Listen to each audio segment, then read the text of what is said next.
Brothers and sisters, the greatest puzzle that we need to solve is to know who we are. Diba? Lisod kayo o sa kini ka lisod ka komplikado kayo ang pag-ila-ila sa kaugalingon. The question, who am I? Common kayo nga gina istorya diha sa matag recollection o sa itong eskwelahan, pasulaton kitag, who am I? Daghan kayo wala nakabalon sa pagtubag niini mga igsoon.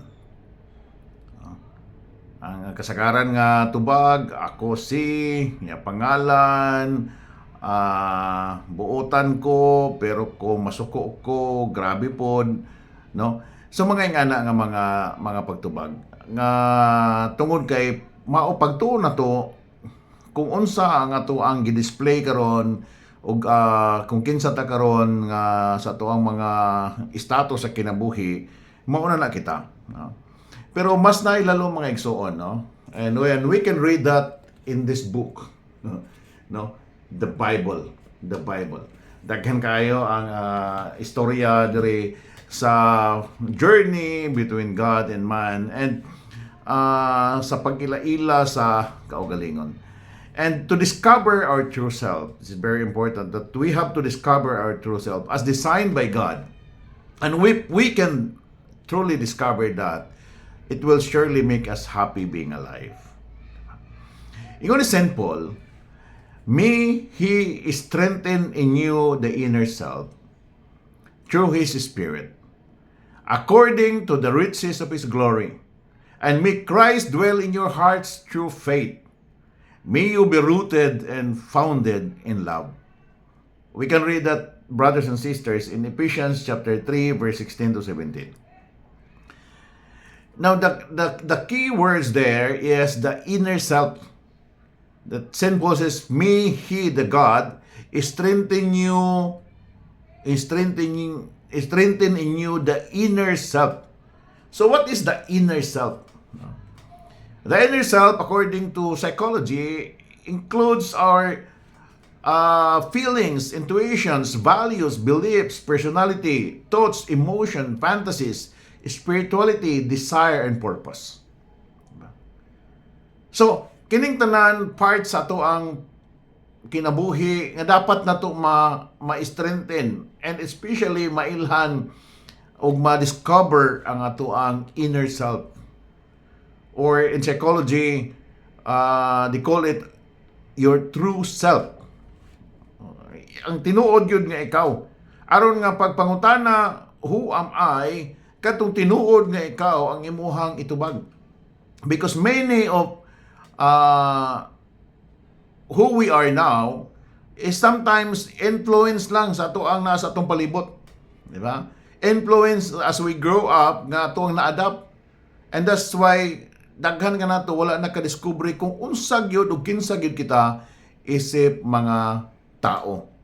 And then that's why pag ma-discover nato na, no, ang strong inner self nato mupil din na mga igsuon sa daghan nga mga natural nga stress nga maabot sa atong kinabuhi, because of course stress na ana kada adlaw, kanang ato ang anxiety, depression, sometimes tungod na kay kulang kita sa pag-ila-ila o pagpalig-on sa atong inner self, because a strong inner self can deal with your emotions, no? Magpabilin ta kanuning aware kung kinsa ta o klaro sa ato ang value sa kinabuhi o ato ang sense of purpose sa ato ang kinabuhi.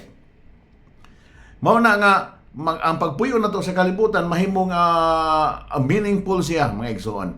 Pero lagi usa ni ka lalong kaayong puzzle mga igsoon nga usahay lisod kay nato sulbaron nga puzzle sa kinabuhi. Pero kanunay na kining gisgutan mga igsoon. Bisan si Saint Augustine ingon niya sa iyang prayer, "O God, ever the same, let me know myself, let me know you.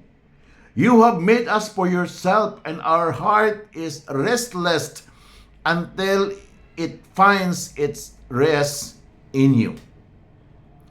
Let me know myself, let me know you." We can truly understand God in our life if we can understand ourselves. Lisod kaayo na to ilailahon ang Diyos kung kita mismo dili makaila-ila sa itong kaugalingon. Pero once may laila na to itong kaugalingon, mga igsoon, mas mailhan na to ang Diyos. Mas ma-appreciate na to ang Diyos nga nagbuhat ka na to once ato ang mailaila ang ato ang Ginoo. No? So remember that, ingon ni St. Augustine, know thyself, know God. And of course, kinahanglan na to kanunay nga mapaduol sa Ginoo, masabtan ang lihok sa Ginoo sa kinabuhi. Pero di na to kini masabtan og kita mismo, no? Naglibog kung unsay nahitabo sa atong kinabuhi.